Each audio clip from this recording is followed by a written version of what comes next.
The Virgin Islands are a group of Caribbean islands located to the east of Puerto Rico that are divided into two main groups, the British Virgin Islands and the United States Virgin Islands.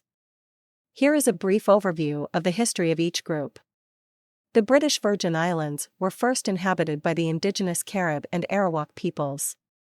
In the early 16th century, the islands were visited by Spanish and Dutch explorers, but it was the British who eventually established a permanent settlement on the islands in 1666. The British Virgin Islands were used primarily as a source of lumber and as a way station for ships, and remained under British control until the present day. The United States Virgin Islands were also first inhabited by the Carib and Arawak peoples. In the early 16th century, the islands were visited and claimed by Spanish explorers, but it was the Danish who eventually established a permanent settlement on the islands in 1672. The Danish West India Company governed the islands until 1917, when they were sold to the United States. The United States Virgin Islands have been a territory of the United States since that time.